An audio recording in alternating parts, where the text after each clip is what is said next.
मेरे बच्चे, जो कुछ भी तुम्हारे साथ गलत हुआ था तुम्हारे जीवन में, तुमने उससे जरूर कुछ ना कुछ सीखा होगा, क्योंकि हमें हर उसे गलती से सीखना चाहिए जो हमारे जीवन में हमसे होती है, या फिर जो दुख हमारे जीवन में आते हैं उनसे हमें सीख लेनी चाहिए। तुम्हारे जीवन में जो होगा वह तुम्हें यह बताने के लिए भी होगा कि तुम अभी गलत राह पर हो। अपने लिए सही राह का चुनाव करो तथा उसे राह पर चलो जिस राह पर भगवान तुम्हें लेकर चलना चाहते हैं।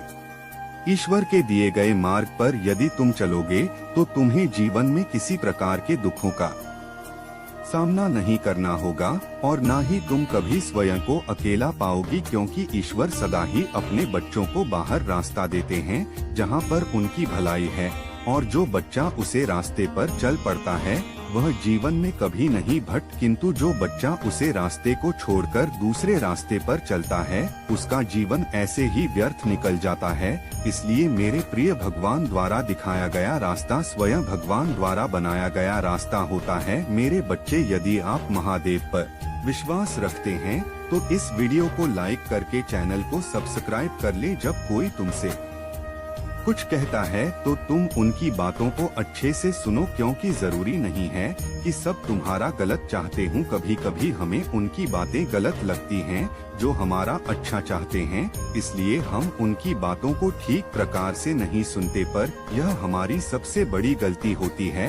हमें अपने जीवन में दूसरों की बातों को हमेशा ठीक प्रकार से सुनना चाहिए। ऐसा करने से हो सकता है कि वह हमें ऐसा मार्ग दिखा दें जिस पर केवल खुशियां ही खुशियां हो, इसलिए हमें दूसरों की बातों को भली प्रकार से सुनना चाहिए। अब तुम्हें चिंता करने की आवश्यकता नहीं है, क्योंकि मैं महादेव हमेशा तुम्हारे साथ हूँ और मैं तुम्हारे जीवन के उन कासन को स्वयं ही हटा दूंगा जो तुम्हारे लिए मुसीबत बने हैं। मैं तुम्हारे जीवन में कुछ ऐसे अच्छे और ईमानदार लोगों को भेजूंगा जो तुम्हें समझेंगे और जो तुम्हारी बातों को समझकर तुम्हारी मदद करेंगे, तुम्हें उसे राह पर ले जाएंगे जिस राह से तुम्हें तुम्हारी मंजिल प्राप्त होगी। लेकिन मेरे बच्चे, तुम्हें भी उनके लिए वफादार होना पड़ेगा अपने जीवन में, ताकि तुम भी ऐसे लोगों की मदद कर सको। मेरे लिए तुम्हारा खुश रहना अति आवश्यक है। तुम्हारी खुशी से बढ़कर मेरे लिए कुछ भी नहीं है।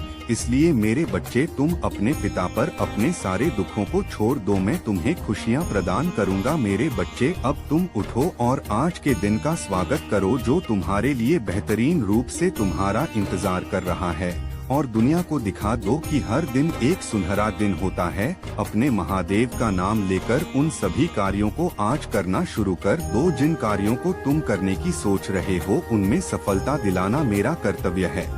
परंतु तुम यह याद रखना कि तुम्हारी मेहनत में कोई कमी ना रहे, उसका फल मैं तुम्हें अवश्य प्रदान करूंगा। अब तुम अपने इस दिन को एक बेहतरीन दिन में बदल दो। इस दिन को इस तरह से जियो कि यह तुम्हारे जीवन का सबसे खास दिन है। यदि तुम हर रोज इसी तरह से जियोगे तो हर दिन तुम्हारे लिए खास बनेगा और तुम सब कुछ हासिल करते चले जाओगे। अब अपने जीवन में आगे बढ़ो मेरे बच्चे, मैं हमेशा तुम्हारे साथ हूँ। तुम्हें किसी मोड़ पर मैं अकेला नहीं छोड़ूंगा, यह मेरा वचन है।